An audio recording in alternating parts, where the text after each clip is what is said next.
Okay, so the onions have been frying for about 2 minutes now on high heat. So remember, my stove, the highest is 6, so it's on 6 at the moment.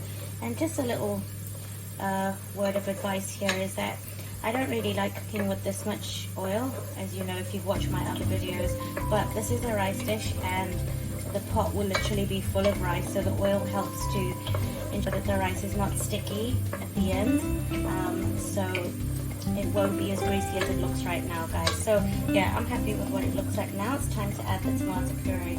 So I've opened a new tube of tomato puree and I'm going to put about, let's see, about half of the tube. So this is a 200 ml tube, so if you're using tomato puree from a jar or a tin can, they come in cans as well, I would say 100 grams. So I'm going to fry this off really well. So that's about half the tube in. In fact, I think I'm going to put a bit more. So let's say 3/4 of the tube. So you're looking at about 150 grams of tomato puree if you want to measure it out accurately.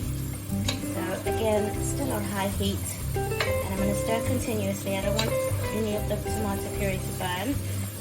If you watch my other recipes, I love using tomato puree. I just think it just adds such a depth to any of the sauces that I make, curries and that kind of thing. I prefer to use tomato puree.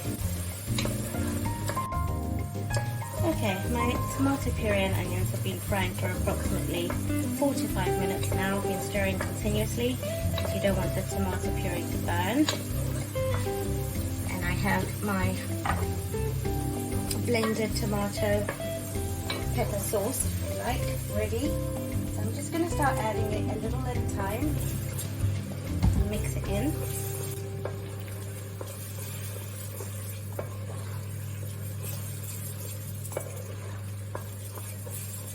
Remember, my pot is still on high.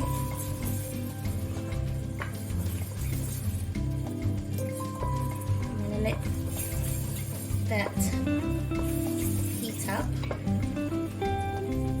When it starts to sizzle, I'll start adding some more of the mixture.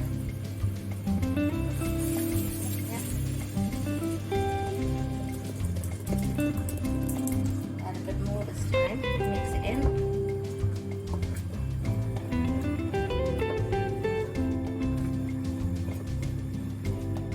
The tomato puree and onion mix blending into the pepper and tomato mix.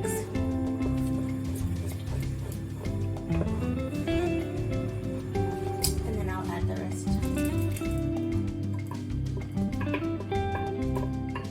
the mixture. Okay. So remember to have your seasoning close by. So in goes a mixture of your salt, the aromat, or if you don't have aromat, you can use all-purpose seasoning, and about 2 teaspoons of thyme. I'll just put that in there. And then I'm going to use my 2 Oxo Chicken Cubes. Just break them up in there.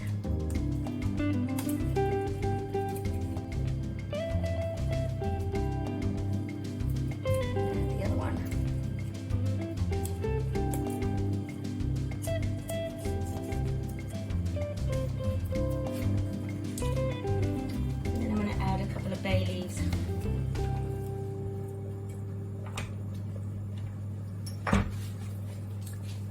I've added 4 or 3.5 if you like, and just mix that in there. I'm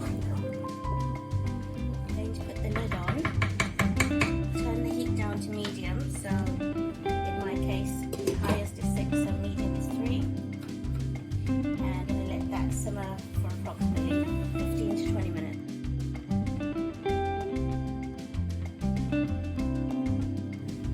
Okay, so it's been about 25 minutes now, and this is what the sauce is looking like. So yeah, that's fine. That's what I'm going for. So 25 20 to 25 minutes or so. So now we're going to add the rice we so lovingly washed earlier. So add all the washed rice.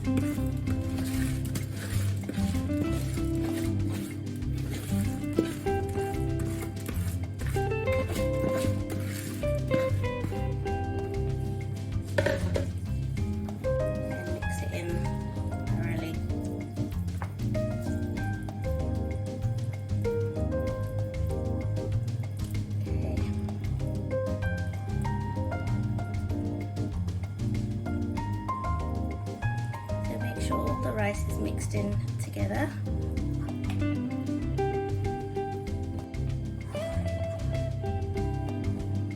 And at this point,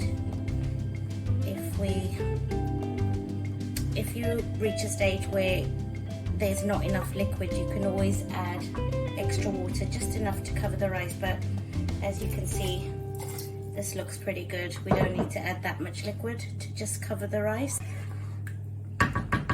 And then we're gonna turn the stove on low. So make sure you're sitting at about 2, even 1. Put the lid back on.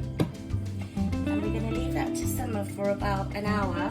And we'll check up on it every 20 minutes or so and give it a turn just to make sure that nothing's burning at the bottom and to keep things moving. So we'll check up again in 20 minutes.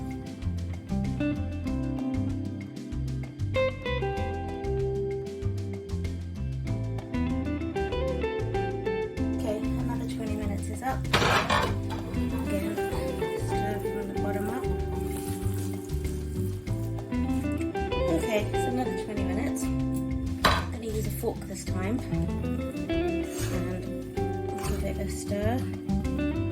Okay, our final 20 minutes now. So it's been cooking for 1 hour and 20 minutes. So that's looking a lot better now.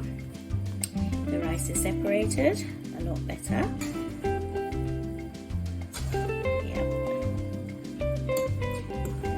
Using my fork to turn things around. I'm not seeing that many white bits in there anymore.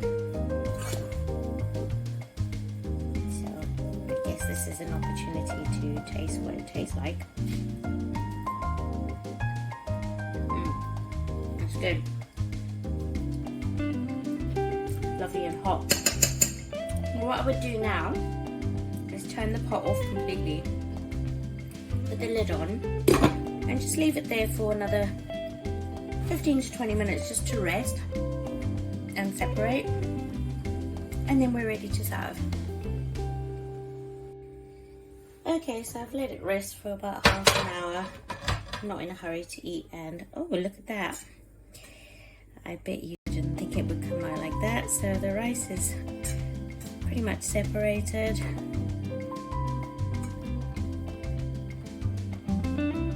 It smells absolutely delicious, like hot food. It's really smells good. The taste of it, it's hot but not too hot. But remember, I used 3 Scotch Bonnet peppers, so any rice that's kind of clumped together, just use your fork to separate it gently. You don't want to be squashing it. But there you go. So that's nice spicy rice and jollof rice.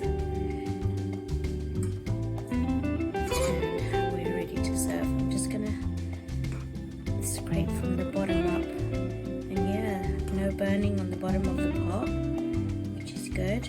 So the rice is cooked through really well. It's nice and separated. Each granule of rice is coated with that lovely pepper mix, and there's a bay leaf showing here and there, which is fine.